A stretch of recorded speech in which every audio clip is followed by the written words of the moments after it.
So, as is usually the case, I'm pulling an audible on this trip and not going down to Key West completely. Although I drove all the way to Savannah, Georgia.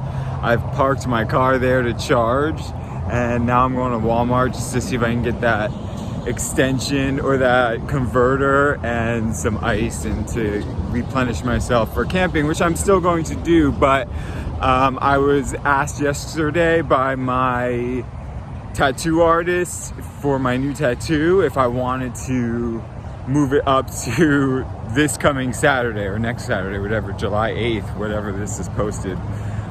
It's in a week, and so that wasn't going to give me enough time to go down to Key West, and so I'm taking that as a sign. I'm kind of pushing it a little bit, although Bengal seems to be doing really well. She's not eating as much as she usually is. She did go to the bathroom, TMI, last night in the hotel, but I came down to Savannah to sort of survey the scene and to figure out how to make the next few steps more comfortable, and this thing with the tattoo came up, so I'm taking that as a sign, and I'm gonna camp in the Smoky Mountains and in North Carolina, and we'll do that area, and then I'll save Key West for another time so I can get my tattoo a little early. So I'm gonna run these errands and see where we're headed next.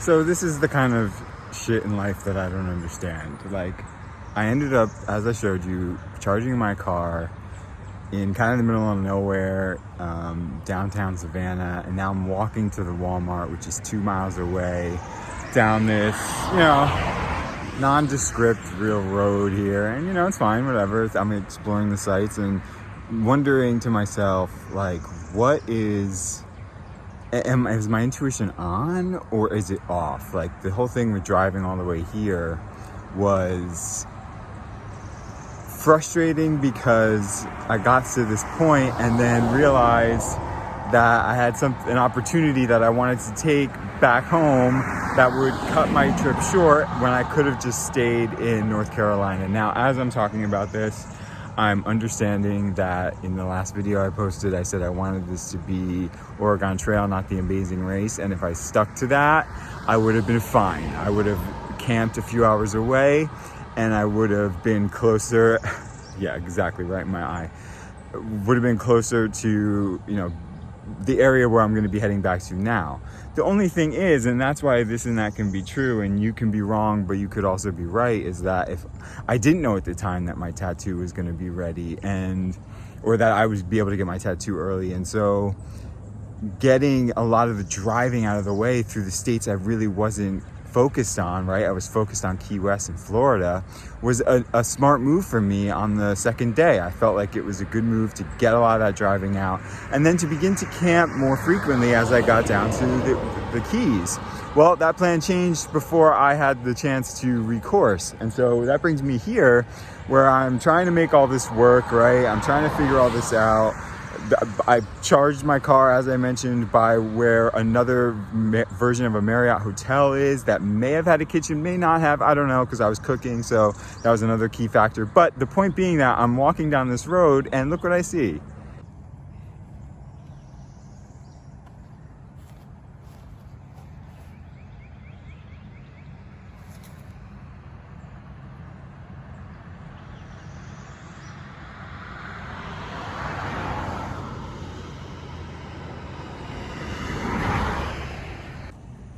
To anyone else, that would just be a name chicken scratched on the cement, and who knows how many people have walked by. I'm sure people with my name have maybe stopped if they saw it clearly, right? If they were able to make it out and if it was legible to them, while they were walking on this path that no one is walking on. So I'm sure it doesn't get much street traffic, but for me, it was a huge marker. It meant that I was supposed to be walking on this path. Now, you can debate me about if that's true or if that's coincidence. I struggle with deciding if I believe coincidence is possible, but I don't think that it's the only thing if it is possible, right? Because I'm starting to wonder if certain things are happenstance and certain things are not. But the reality is that is super weird to me. Like, I did not...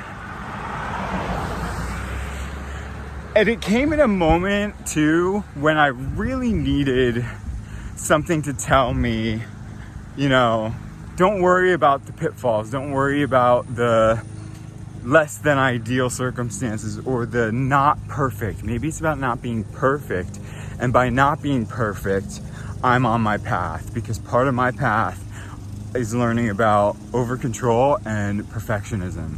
So maybe I'm talking it through right here, and maybe I'm getting the answer fully, and the maybe should drop because I feel like I'm getting it. I hope I'm getting it.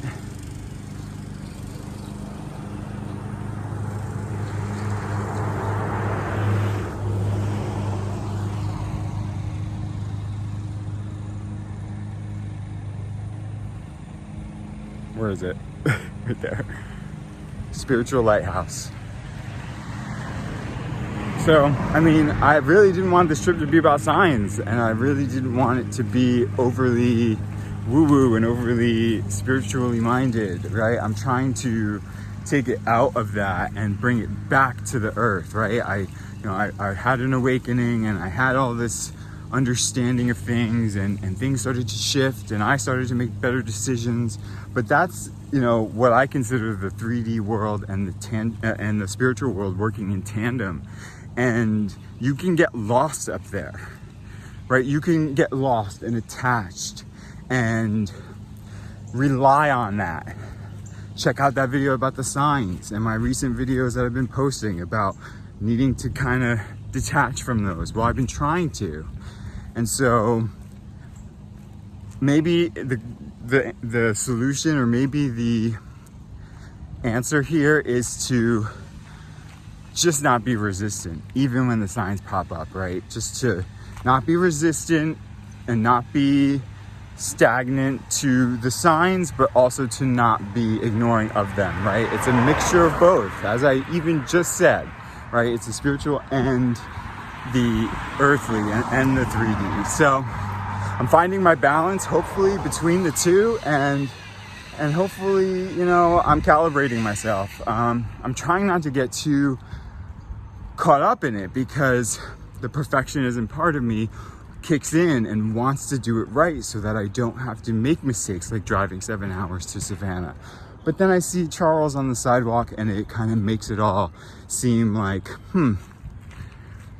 maybe it was for a purpose, right? Maybe there's some reason. And some I can understand based on my soul lessons, and others I can't because they're beyond me. They're bigger than me, right? They're larger picture than me. As it was yesterday with that previous video with the natural bridge, I saw multiple stops that were checkpoints for future reference that, again, I wouldn't know. And they were signs in other ways too, but I don't know. And maybe that's all I have to know, is that I don't know. Sarah Bareilles, I don't know anything. Listen to that song. So, of course, the automotive guy in Walmart's name was, just guess, Charlie. I was gonna ask for a picture, but they couldn't find it. They didn't have any of the converters, and I think his inability to help me kind of closed off the kind of connection, because in the beginning he made a joke, and I was like, oh, maybe I'll take a picture of this guy if he gets it, and then came back and didn't have it, and then it was kind of like, no, I don't have it. So you have to trust me on that one. I think that, because as I'm walking back, and now the signs are, it's a struggle, right? You don't want to get lost in them, but I'm thinking to myself, what does this all mean? And I'm walking on the way back, and I see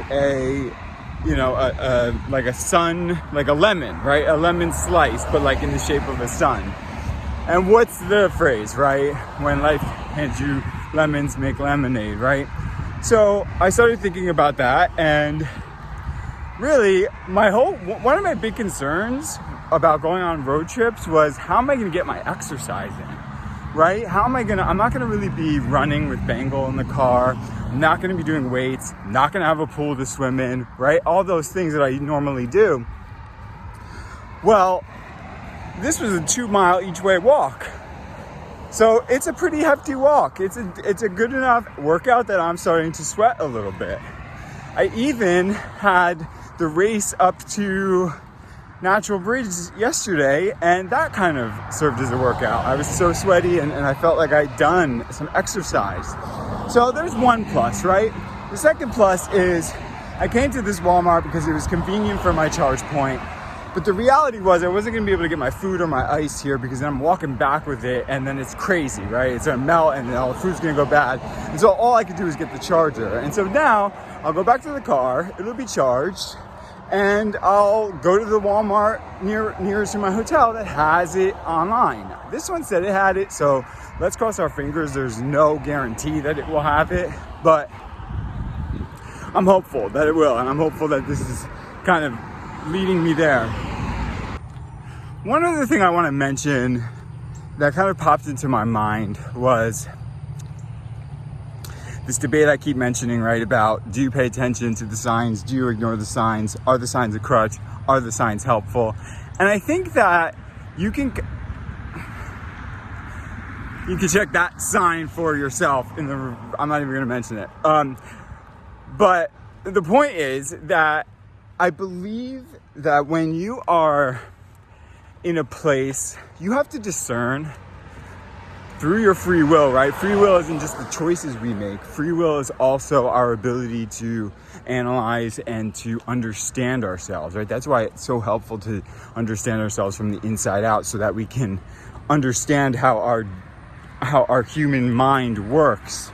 Even if we're feeling intelligent and feeling like we've gained knowledge, our mind can get away from us and has, a mind of its own, so to speak, with the ego and the consciousness. And so being aware of if you're coming from a place of reaching for a sign, or if the sign is there to tell you something in a moment that you need it. How do you discern that? Well, it's difficult. For me, and I'll just tell you how I'm realizing I should discern this, is if I'm at home and I'm doing my normal routine and I'm working out and then I go and do my work and then I make breakfast and I make dinner, right? If I'm doing my normal routine, I would gather that that's probably not a necessary moment if I go to the movies at night to be pinpointing license plates and what's the sign, right? What's the sign, right? Where's the sign, right? Because I'm in a routine, I'm doing my routine, and I'm flowing. I'm already flowing, even if it feels like it's a little too mundane or it feels like it's a little too routine. I'm still in a flow within that microcosm of my, current timeline or my current situation. Here, I'm in Savannah, Georgia, right? Trying to do this sort of camping on the road, on the fly type of thing. So it reasons that in this situation, as I come across hiccups, as I come across hurdles, signs would be there to remind me of the lessons I've learned and the insight that I've gained through those other moments when I have some stillness and I can get clear about it. It's really a test. Signs, I even mentioned this in my video, become a test, right? It's really a test, not that you can, again, ignore the sign, but can you take what you've learned and apply it in moments, and signs will be there to reinforce those things, right? This whole thing right here that I'm doing right now, right? This is in the moment that this is all happening, is a perfect reminder of my own level of, I'm getting the phrase right now in my mind, best laid plans. And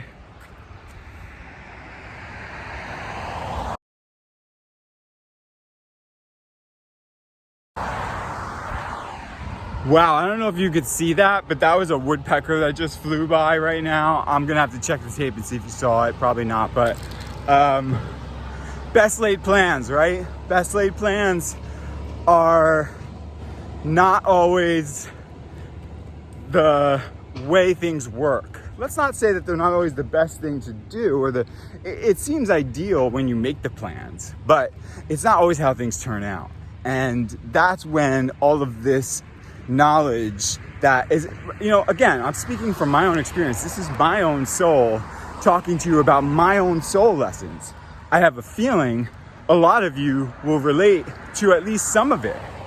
But the reality is you have your own journey to traverse. And I'm hopeful that these videos can kind of help you figure those things out in your own way, right? And some will just relate directly, but okay, let's get back to the car. The vibe is definitely high. I just checked out and there was a whole gaggle of people in the front, and it was just an amazing conversation. The song by Years and Years comes to mind, Rendezvous, right? Rendezvousing with people, and even if it's just for a short moment. But it also gave me a moment to not rush out of checking out and to realize that right next to me was 2 coolers of guess what?